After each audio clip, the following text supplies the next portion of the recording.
Welcome to the WP Builds podcast, bringing you the latest news from the WordPress community. Now, welcome your hosts, David Wormsley and Nathan Wrigley. Hello there and welcome to the WP Builds podcast once again. This is episode number 215, entitled CheckoutWC for a customised WooCommerce experience. It was published on Thursday the 4th of February 2021. My name's Nathan Wrigley, and a couple of small bits of housekeeping just before we begin. We are WP Builds and we produce lots of WordPress content each and every week. We produce a podcast episode. That's what you're listening to now. That comes out every Thursday. But we also produce a show called This Week in WordPress. Now, you can find that by going to our Facebook group, which is wpbuilds.com/Facebook, every Monday at 2 p.m. UK time, or you can go to wpbuilds.com/live to join in the show. We would really love to have you along, and it's very nice when people make comments as the show is progressing. To keep in touch with everything that we produce, head over to wpbuilds.com/subscribe and fill out one of the forms there. Another page worth mentioning is wpbuilds.com/deals, which is a searchable and filterable list of deals. The deals never go away. They're there 365 days of the year, and I like to say it's a bit like Black Friday, but every day of the year. So that's wpbuilds.com/deals. And finally, wpbuilds.com/advertise if you would like to get your product or service in front of a WordPress specific audience, a bit like A/B split test have done. Do you want to set up your A/B split test in record time, like in a couple of minutes? Use your existing pages and test anything against anything else. Buttons, images, headers, rows, anything. And the best part is, it works with Elementor, Beaver Builder, and the WordPress block editor. You can check it all out and get a demo at absplittest.com. Okay, let's get on with the main event. Today I'm speaking with Clifton Griffin all about his plugin called CheckoutWC. Now, this plugin assists WooCommerce and alters the checkout experience. The idea is borrowed heavily, as Clifton says, from Shopify. It's a slimmed down, easy to fill out 3-step process, which hopefully will give a little bit of a boost to your checkout. The idea being that you take your existing customers and just convert a few more % of them, because the whole process is so frictionless.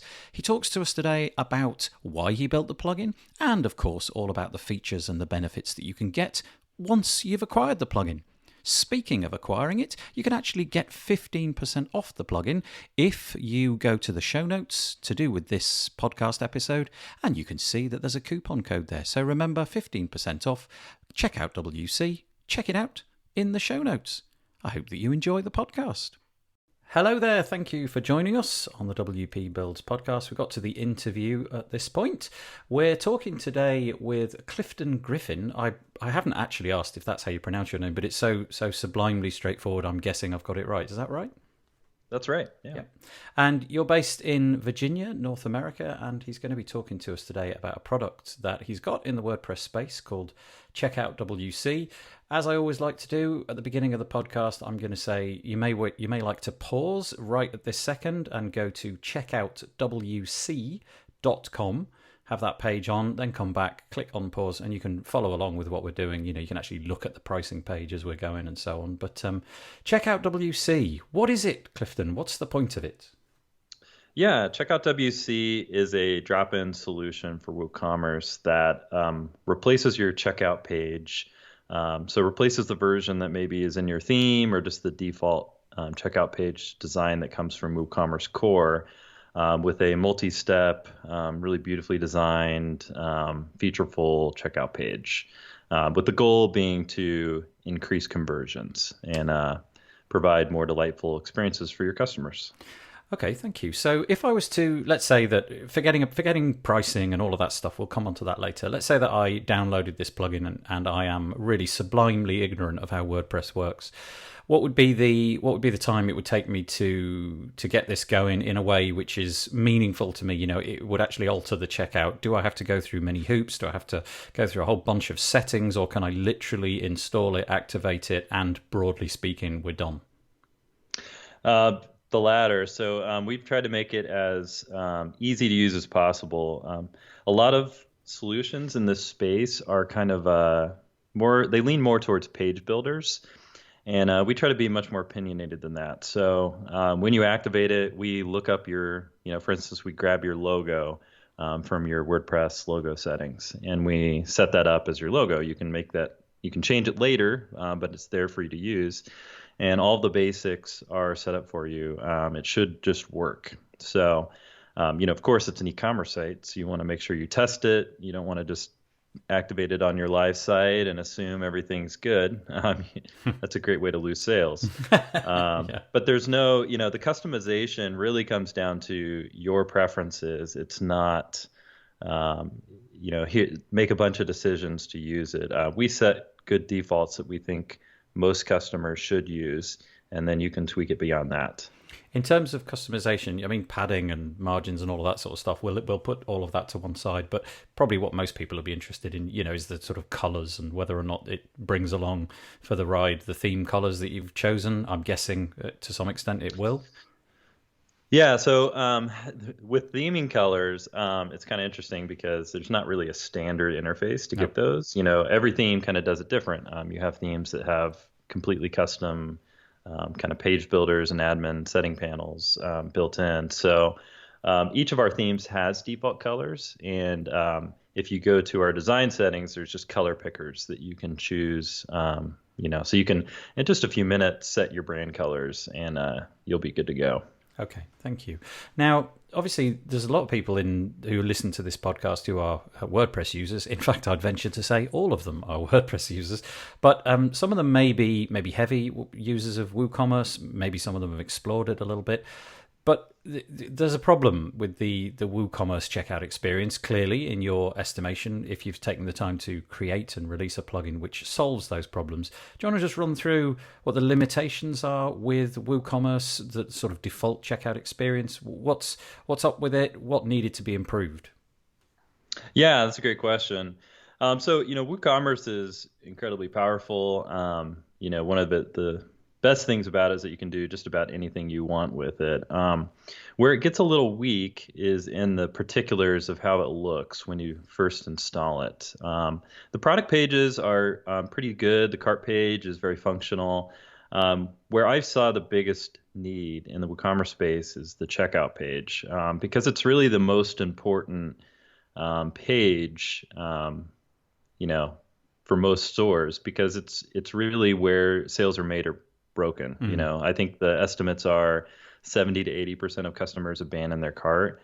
Well, that means they took the step of, they went to your site, they looked at your products, they liked them enough to click add to cart. They get to the checkout page, what is stopping them from continuing at that point? And I think if you're just using the default design, you're very likely to lose a lot of customers that you could potentially keep, just because it's very it's robust, it works well, but it's extremely utilitarian. It's not pleasing to look at. The sequence of fields that you fill in and kind of the steps you take are kind of a zigzag. You start with the billing information on the left, and then you have to decide, okay, do I want to use a different shipping address? You check that box. Well, now there's fields on the right, and you're kind of zigzagging your way down. So there's not a clear sequence of steps. So what we try to do with CheckoutWC, which we borrowed, heavily from Shopify's design. I don't make any. I don't try to hide that. It's very obvious. But what we try to do is keep people in a single domain of knowledge. So on the first step, we just ask for your shipping address and your email address. And then when you click next, we present the shipping methods. And so you pick a shipping method. And then the third tab is about payment. And that's also where we show the ability to define a separate billing address. But by default, we just take your shipping address. So what this does is basically it gives people the feeling of progress. So when you're on step 2, you can see at the top, I've only got one more step to go. It also just reduces confusion, because you're not being asked to consider 50 fields all at the same time. We're taking a select number of those fields and showing them to you. that are all in the same category of information. So when you're entering that address, you're not thinking, oh, is this the address that's with my bank, that's tied to my credit card? It's very clear this is the shipping address. So we're trying to really reduce that friction. Like I said, design-wise, even process-wise, we did steal a lot from Shopify, and we were inspired by them heavily. But we also simultaneously have tried to stay up with the Baynard checkout user testing reports and really look for opportunities to go further. And there's a lot of functionality we've added on top of that that is all in that same vein of trying to automate everything we can and really reduce friction to as near zero as we can get, because that's going to lead to more sales. In terms of the sort of the things that WooCommerce have got wrong, if you like, for want of a better word, is it simply a legacy of WooCommerce not kind of keeping up with the times? That is to say that if we were to roll back the clock, I don't know, let's pluck 5 years out of thin air. If we were to go back 5 years, would the WooCommerce checkout experience have been kind of up to scratch at that point? And is it simply that rival platforms, and you mentioned Shopify, which obviously you say you've borrowed heavily, so if you've used Shopify, you'll have a very good idea of what this is like. Is it this, that they've innovated and WooCommerce has stood still, or how does it work that WooCommerce, this giant leviathan of a platform, haven't got this stuff already in there? Yeah, that's a good question. I think that when this default checkout page was conceived of, it probably was much more up to date in look and feel and just kind of adhering to sort of the norms of the day. I think the biggest challenge is they've got 4 million stores and countless themes that have their own extensions of those templates. And it's really hard for them to make opinionated, aggressive changes without potentially breaking millions of stores. So they have to be really thoughtful and considerate about how they do that. We don't have to be as careful because, we're targeting customers who care about this stuff, and we're doing it in a really opinionated way. We actually don't even load your theme on the checkout page by default. We just take over the markup from top to bottom because we don't want to pull in all that baggage. And we also, it's part of our philosophy of, if someone's on the checkout page, the only thing that you should have them focus on is purchasing. They shouldn't be looking at your header with 1,000 links to all of your other products. All of those links are potential ways for them to exit the cart and never come back. So it's e-commerce is really hard. So I don't really fault them.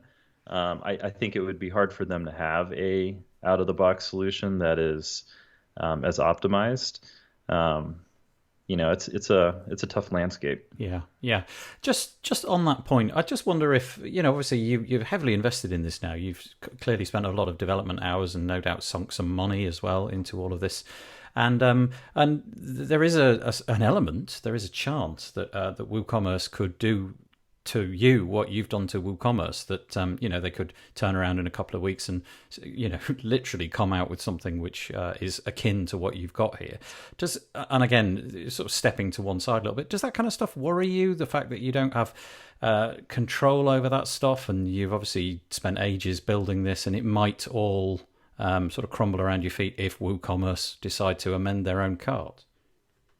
Yeah, that is a very legitimate risk. Right now, I think it's pretty low risk for the same reason. I think they're not really aggressively updating their own designs. I think that they built a monster that's kind of too big to control in some ways. But I do see movements where, some of those movements may not be extremely friendly to outside competition, like, the use of, they just rolled out WooCommerce payments.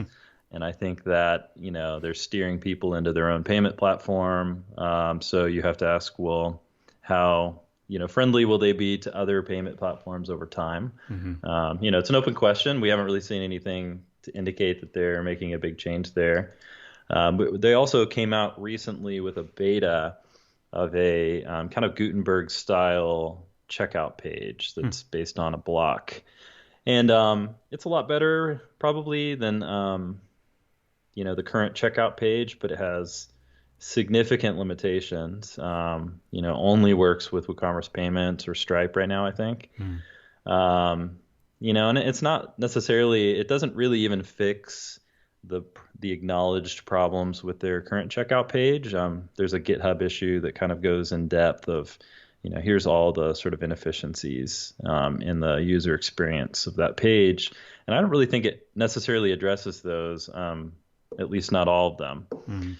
But, part of me does wonder, is this strategy of moving towards a block system trying to consolidate power, in some sense? I really don't know the answer. I asked their team about it in one of their weekly chats, and they said, well, it's kind of an experiment. We don't really know where we're going with this block layout approach to the checkout page. But part of me also thinks you're investing a lot of time for an experiment. So I think there's probably a bigger play. But I hope that if they do roll out something like that, that they maintain backwards compatibility for, because it's not reasonable that, theme developers are going to become experts in React. I think that PHP templates, the templates we're all familiar with customizing, that are really easy to customize, provide enormous benefits for developers, whether you're a light developer, maybe an integrator who just kind of mostly takes things off the shelf and puts them together, maybe tweaks a few things, or you're a hardcore developer.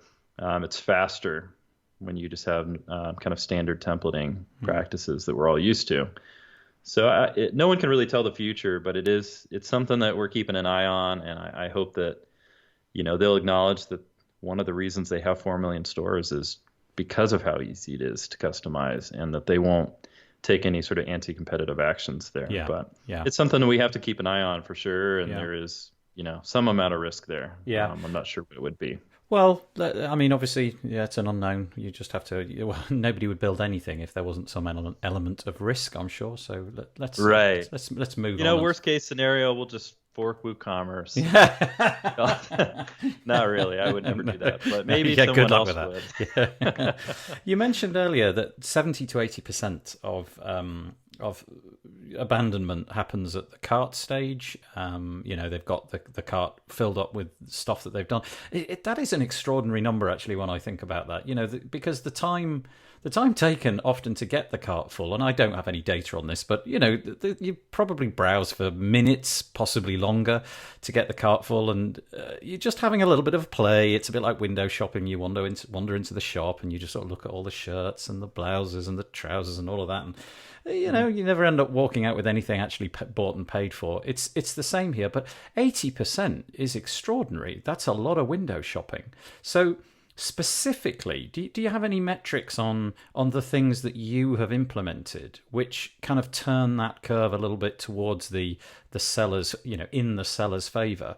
And are we talking about massive gains that you can point to, or are we just massaging little incremental wins here and there? In other words, to paraphrase my question, how much better is the conversions with your cart? Yeah, that's a great question. We have information from customers that is kind of anecdotal. I think one of our testimonials, they saw a increase of let's see, right here, 17%. Nice. Versus the checkout page they were using before. So, that means for every 100, well, let me try to do math here live on the air. Yeah, I was gonna say, that's significant, and that's much easier. If you can capture 17% more of the customers who are already on your site that added something to the cart, that get to the checkout page. If you can capture 17% more of them, that's a lot easier than bringing a lot more traffic to your site. There's I don't remember who said this, but it's like doubling your conversion rate, from 1% to 2% is a lot easier than doubling the number of people that come to your site. Right. But that's the same metric, right? At the end of the day, you've doubled your sales. So that's really where we're operating. And one of the things that is on our list is to do some case studies. We're working with a content partner that is good at that stuff, and we're going to connect them to some customers who are willing to talk about their experience and really try to get some more anecdotal, yes, but real life experience of this is how we improved our conversion rate. Yeah, it feels like that would be an absolute easy win if you had, categorical data that you could point to and say, typically you implement this solution, even if you don't customize it too much, you're up for 5% or 12% or whatever it may be. I mean, the truth is, there's nobody listening to this podcast who hasn't had a bad experience in e-commerce. WooCommerce aside, we've all been to those antiquated stores where the actual the shop experience itself was as expected. You browse around and you click on buttons and the cart fills up, and then you go to the cart and you have every intention of buying. Literally, you're committed to buying.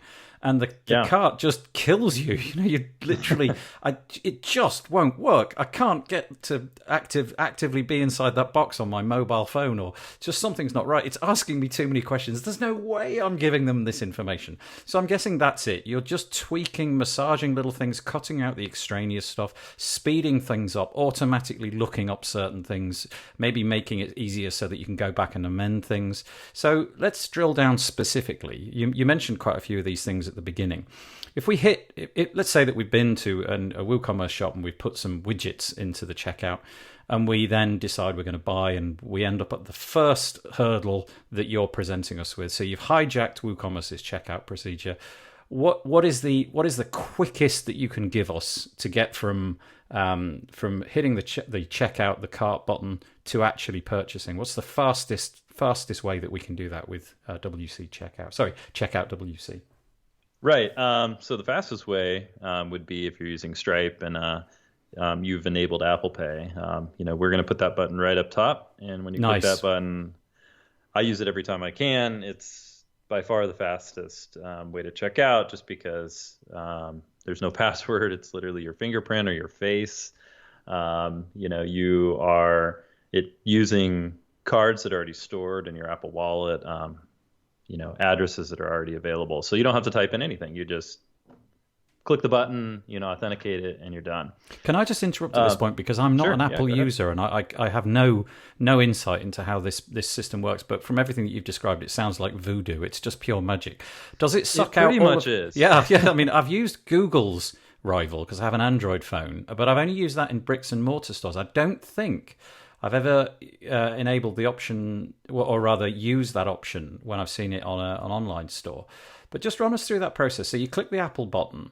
Does Apple somehow surrender other details apart from the payment information? Like, will it pre-fill, I don't know, shipping addresses and stuff like that? Or have I just jumped the gun? Sorry. Yeah. No, it actually bypasses the entire checkout page. So when you click it, the browser brings down a kind of a native OS modal that lists, your shipping address that they pull from your contact information tied to your Apple account, the card, the default payment card that's in your wallet. You can click on it and change it, but you don't have to enter any card numbers, and it pulls the shipping methods from the site. So it's all right there.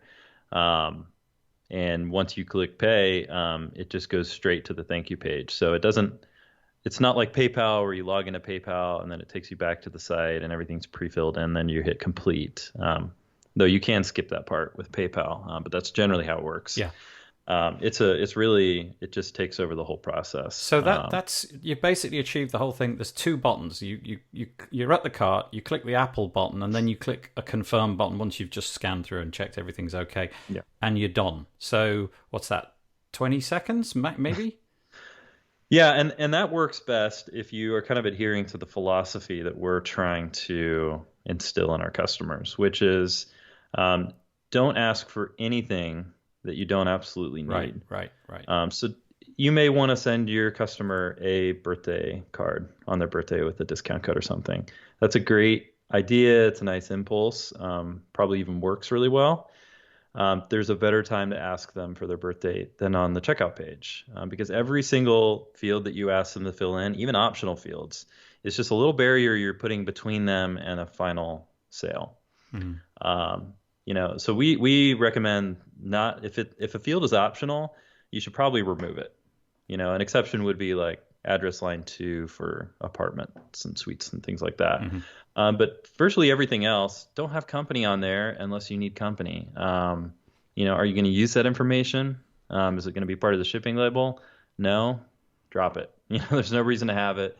It's just one more thing the customer has to see and make a decision about. Mm-hmm. And a really big thing that we try to have really good defaults here. We're a little bit more opinionated on this than on some other stuff.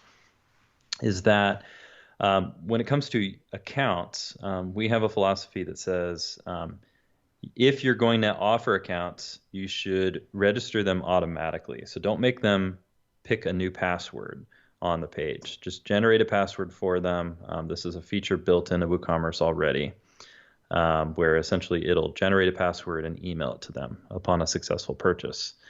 Trying to pick a password is one of the most problematic steps in a checkout page, because if you're trying to be good and secure, and you're like most people who are not in tech and don't have a password manager, now you're trying to come up with some good password, so you have to really put some effort into it. But even the password manager is just a killer on mobile. How many times you're trying to keep your finger hovering on that copy, right? Paste over it. Yeah, it's not fun.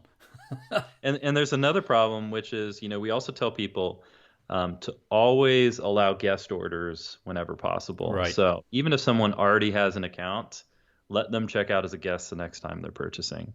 Because customers shop at lots of stores and they may not remember if they have an account with you, and they don't want to be bothered with trying to remember their password. They just want to make the sale. Yeah. Sorry. Yeah. Carry on. No. Please. You. Well, if you're selling subscriptions or something like that, you may have to have an account, and that we also try to help out there, where if once you enter your email address, we'll do a quick lookup in the back end to see if you have a user account and let the customer know, hey, it looks like you have an account. Do you want to log in?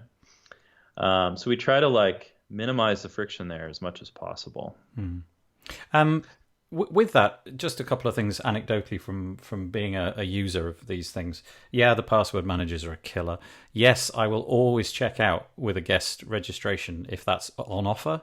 It's very often, even if I know I've got an account, because I just like to keep my information to myself. Same. But the mobile thing is just so beguiling and compelling. Do you know if this? You mentioned Apple Pay. Obviously, I said that I'm a Google Pay user. Do you have an integration with Google Pay? Is that even an option that's available, or is that it coming down the pipe? Yeah, that's all handled by gateways. So Stripe has a Google Pay button. I've seen it. I am not really super familiar with Google Pay. I know it works, but I assume it's very similar to Apple Pay, where it's kind of short-circuiting the process and using information that Google already has about you to minimize the number of steps required to purchase. Okay. And on mobile, that's especially important. So this is a Stripe thing. If you've enabled it in Stripe, it'll come across into your checkout, will it? If Google Pay was enabled in Stripe, we're good to go. There it will be alongside the Apple one if you never enabled that as well. And the same for Braintree. Yep. So I don't think the official Braintree gateway has this functionality, but there's one out there by Payment Plugins, who's a friend of the plugin. We're working with him to make sure our systems work perfectly together. But his actually includes Apple Pay. It includes Google Pay, all that stuff. Okay. Let's imagine though that we're slightly more Luddite than that, and we've got to use some sort of, I don't know, credit card or PayPal or something like that. And you mentioned earlier that the best way is the quickest way. Let's get back to that. If we've got to actually input details, what is it that you're doing to speed this up and keep it slimline so that conversions are not lost? Yeah, we have a couple of features there that are kind of try to go above and beyond.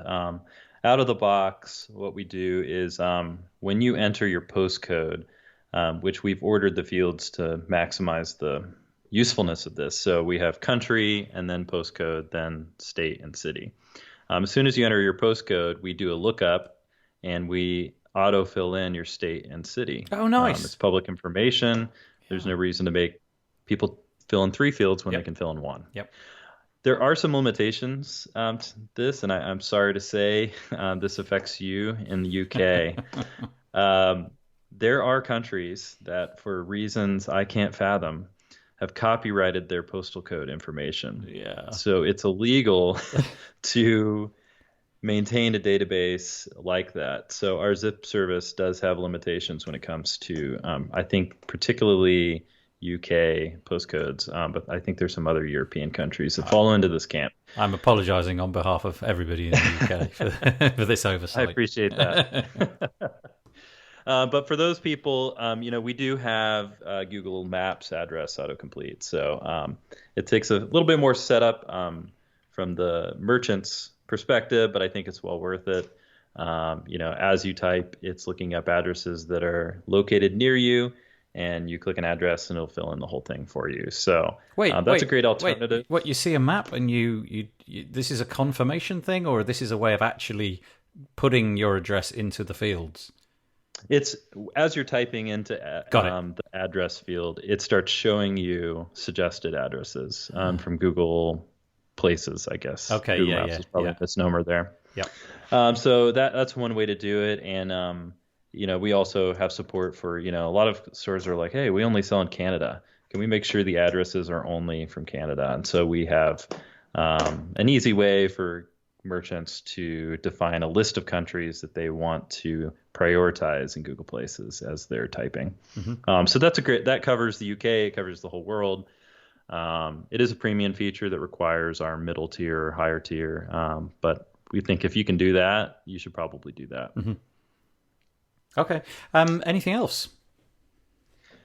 Yeah. So beyond that, we just one thing we're adding right now, for example, just to kind of show you just sort of like how we approach this stuff and what we're kind of have in the pipeline. We've been working on this for 2.5, 3 years. And the version we're just about to release has a feature we're calling user matching. And so this gets back to that account dilemma of I don't remember if I have an account or I prefer to use a guest account just because I don't want to, mess with my password manager. What we do is essentially if you have an account and you place a guest order, we will look up at the time the order is purchased whether an account exists for that email address. And if it does, we'll tie that order to that account so that when you log into my account later, you'll see that order with all your other orders. So regardless of whether you are trying to be anonymous in a certain sense, you're not logging in, but you are helpfully matching up orders with pre-existing customers automatically. Right, because nice. What happens a lot, I've seen it with my clients, is they will get an email from a customer, and the customer will say, hey, what the heck? I purchased something from you. I'm just trying to find the order. It's not under my account. And then we look it up, and every single time what happened is that the customer thought they had logged in. They didn't. They forgot. And so now they're wondering where that order is, but it's kind of island. It's on an island by itself away from their other orders tied to their account. So we match it up. And the other thing we do is in this feature is when you register an account for the first time during checkout, we will look up to see if there's any guest orders in the past that match that email address. And if they do, we associate those old orders with the new account. So it's all about, it's about friction reduction. Accounts are obnoxious for customers to juggle. They don't remember if they have them. They don't want to log into them, but they do want somewhere that they can go to see all their orders. And this is a nice way for us to essentially just automate away some of that pain. When somebody logs in and they see that order and they're like, oh, that's amazing. They recognized that I used the same email address and now I'm seeing it, Yeah. So we're just trying to create delight and surprise, and also it helps merchants. They're going to get fewer support tickets asking why an order isn't showing up in my account or things along those lines. One of the things that I noticed from actually, if you haven't done so already, just pause, go to CheckoutWC, and assuming that WC.com, assuming that the website itself hasn't changed, there is a what I'm going to say is an animated GIF of the process on a typical flow. And one of the things that I really like, it's really clear. You've got everything happening on the left, and then resultant stuff happening on the right, so you can see how things are being updated and what have you, and what the total is, and it's all very nice. It's just sort of the use of space, the way that stuff gets out the way, and this one fairly minimal UI.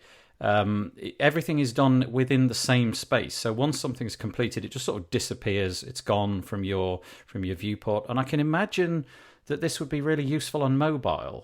One of the things which frustrates me a lot is the endless scroll of the checkout on mobile, where it's just a long list of things to complete. And I'm guessing that this has been optimized for mobile such that you try to keep as much on that one screen as possible. And again, stuff gets out the way once you've completed that step. Yeah, so on mobile, that right side that lists your cart and your totals, all that stuff gets collapsed into an accordion at the top of the screen that says show order summary. So you click it, it'll show what's in the cart, what the details of like the subtotal, shipping, taxes, all that stuff. But when it's closed, you just see your total. Yeah. So it's a way for us to get all that information out of the way while, and keeping people focused on what we want them to be doing, which is filling out the form. Yeah. Go on, carry on. Well, I was going to say another thing that we didn't really talk about, but it's in that same vein of we want to keep people on the checkout page. It's just, how many times does somebody add something to the cart, they go to checkout, and they at the last second say, you know what, I don't think Cousin Greg is going to want one of these shirts, so I'm just going to change that, 3 shirts to 2 shirts. And they realize, I can't do it from here. I have to leave checkout, go back to the cart page, make the change, then go back to checkout. Yep. So one of our features that we, add to our sort of premium license tiers is cart editing, which gives you a quantity toggle where you can make adjustments like that right from the checkout page. And it's all about trying to keep you where you're at, keep you focused on completion, give you a sense of progress. Because we want to get every sale that we can for our merchants. So, wait, where does that appear then? Is that so? Let me just be clear. You've got this functionality, cart editing, where you can literally increment or decrement the amount of stuff in your cart. We're not talking about modifying wholesale the actual product itself. You're just adding one or taking one away and so on. Where does that? So that's before the sort of payment section. You do that there, quick confirmation, up down, get it just right, and then you're off to the payment section. Have I got that right, or is this in some way happening at the same time? If you're looking at the screenshot on the site, on the right side is your cart items. And I see it right underneath it. Yeah. So just to explain, if you're not lucky enough to be able to watch this on the website, so all of the stuff like the payment details and which card you're going to select, that's on the left. It's about 3/5 of the UI, and then on the right, the remaining 2/5 is promo codes, coupon codes, and the total, subtotal, shipping, and so on and so forth. But yeah, there it is. There's the actual items in the cart with a little plus minus icon. How's that on mobile? Does that works on mobile too? Yeah. It is collapsed by default in that order summary section because we're just trying to reduce the length. Mobile is really cumbersome to work with when you have so many required fields and things to do. So we kind of hide it all up top, and it says show order summary. So when you click it, it just expands down and you can access all that same functionality. So you could have gone through the entire checkout process except the complete order button. Anything before that moment, you can alter the quantities in the cart and it will adapt, and you can then click complete order. Exactly. Nice. Yeah, that is a really nice feature. I like that a lot. I confess that had somehow passed me by, but there it is. Yeah, that's really nice. So the important question, which will be on everybody's minds, is what are the tiers? Is there a free tier? What's the cost of the different plans? Fairly typical pricing. You've got 3 tiers. Firstly, is there a free version anywhere, or are we only premium? There is not a free version. Mm-hmm. We've done freemium before. We actually have some freemium products. We love it. But for this plugin, it takes a lot of effort to make it work, to keep it working, to provide really responsive support for it. Mm-hmm. And so we just don't think it would be wise for our premium customers to have a free tier. It would just be a major distraction to have to provide support for all of those free customers with the hopes that they eventually upgrade. So what we tell customers is that we really want customers who are all in, that are kind of joining us together on this, that we're going to work on it to make it better together. In that same spirit, we have auto renewing subscriptions attached to everything. So we do limit functionality if your subscription expires, because it takes a lot of work, like I said, and we don't want to be supporting someone who bought the plugin 4 years ago, who's no longer actively involved with us. So. Okay. Yeah.